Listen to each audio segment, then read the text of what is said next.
Viewers, आज हम आपको दिखाएंगे सीरी और पाए साफ करने का तरीका। सबसे पहले बर्तन में पानी डाल दिया है। अब हम इसको तेज़ आंच पर रख देंगे। साथ ही इसमें 3 चम्मच नमक डाल देंगे। पानी उबल चुका है। अब हम आंच को कम कर देंगे। अब हम इसको पानी में डुबोएंगे। 3 दफ़ा हमने इसको पानी में डुबोया है, वो भी 2 से 3 सेकंड्स के लिए।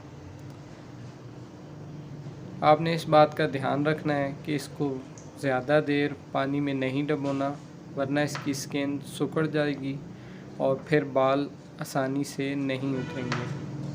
राइट साइड पे हमारी वीडियो है जो हमने जूम करके चलाई हुई है। व्यूवर्स देखें कितने आसानी से बाल उतर रहे हैं।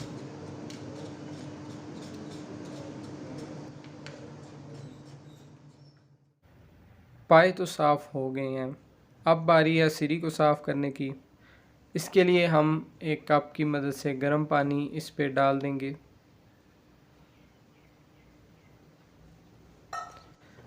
छुरी की मदद से जिस तरह पाए के ऊपर से बाल उतारे हैं, इसी तरह हम सीरी के ऊपर से भी बाल को उतार देंगे। नहायत ही आसान तरीका है, बस थोड़ी सी मेहनत है और आप अपने घर में ही सीरी और पाए साफ़ कर सकते हैं। फर्स्ट स्टेप का काम कंप्लीट हो चुका है। अब चलते हैं अपने नेक्स्ट स्टेप की तरफ।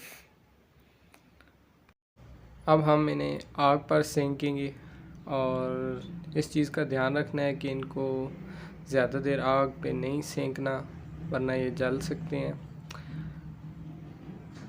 बस थोड़ा थोड़ा आग पे सेंकना है और छुरी की मदद से जो बाकी बाल होंगे वो साफ़ हो जाएंगे।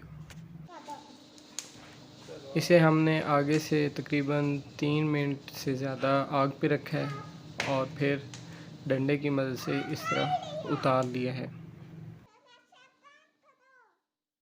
इस जगह में बाल रह जाते हैं, इनको साफ़ करने के लिए हमने इसको दरमियान से कट लगाया है और फिर आग पर सेंका है और उसके बाद हमने यहाँ से भी बाल साफ़ कर लिए हैं। व्यूवर्स, सीरी और पाए अच्छे से साफ़ हो चुके हैं। सिर्फ थोड़ी सी मेहनत से हमने इसको घर पे साफ़ कर लिया है। उम्मीद है आपको हमारी वीडियो पसंद आई होगी। कमेंट्स में आके अपनी राय से हमें ज़रूर आगाह कीजिएगा और जो नए व्यूवर्स हैं वो हमारा चैनल सब्सक्राइब कर लें ताकि मज़ीद अच्छी वीडियोस आप हमारे चैनल पर देख सकें। अब नेक्स्ट वीडियो में इंशाल्लाह मुलाकात होगी। तब तक के लिए अल्लाह हाफ़िज़।